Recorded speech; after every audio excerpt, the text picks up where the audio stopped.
Hello everyone, আসসালামু আলাইকুম। কেমন আছেন সবাই? আশা করি ভালো আছেন। আল্লাহর রহমতে আমি অনেক অনেক ভালো আছি।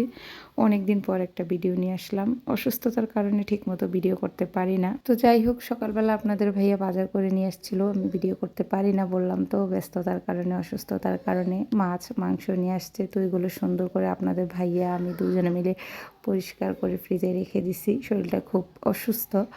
তো যাই হোক, বিকালবেলা হচ্ছে কি আমি রান্না করে নেব, আবার সন্ধ্যাবেলা গ্যাস চলে যেতে পারে, যেহেতু আজকে প্রথম রমজানের জন্য তারাবি পড়ব, ভোর রাতে ভাত খাবো আলহামদুলিল্লাহ, যদি আল্লাহ বাঁচিয়ে রাখে রোজা থাকবো। তো একটু মাংস রান্না করে নেব, ভুনা করে নেব আর কি। তো যাই হোক, আমার চোখ মুখের অবস্থা দেখেন, পেঁয়াজ কেটে আমার অবস্থা খুব খারাপ হয়ে গেছে।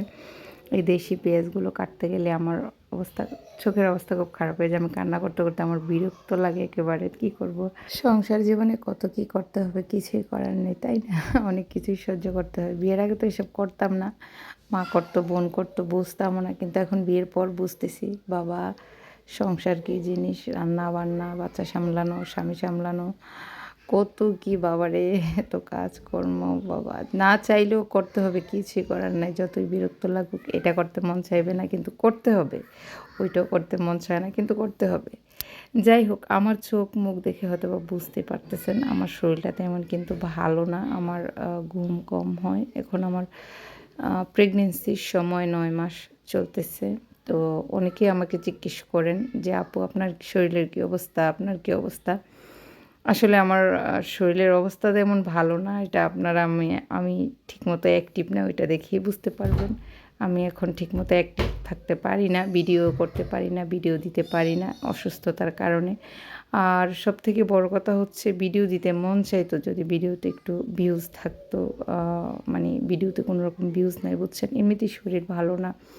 তো এই জন্য আর কি পেজটা কোনোরকম একটু মানে মাঝে মধ্যে একটু অ্যাক্টিভ থাকি, কোনোরকম একটু ভিডিও টিডিও দিয়ে আর কি পেজটাকে মানে চালিয়ে নিতেছি যেমন তেমন আর কি।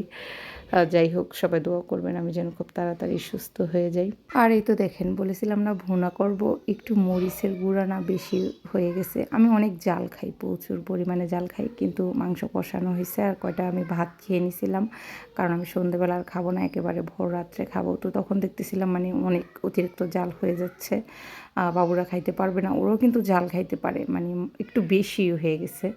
তো এই জন্য আর কি 2টা আলু দিয়ে দিছি, যাতে করে একটু ঝালটা কম হয়। টমেটো দিছিলাম, ভাবছিলাম ভুনা করব, আবার বেশি করে পেঁয়াজও দিছিলাম। তো যাই হোক, তারপরে ঝাল ঝাল লাগতেছে। তো এই তো রান্নাটা আমার সুন্দর করে হয়ে গেছে। ভিডিওটা যদি ভালো লাগে সবাই লাইক কমেন্ট অ্যান্ড শেয়ার করে দেবেন। সবাই ভালো থাকবেন। টাটা বাই বাই, আল্লাহ হাফিজ।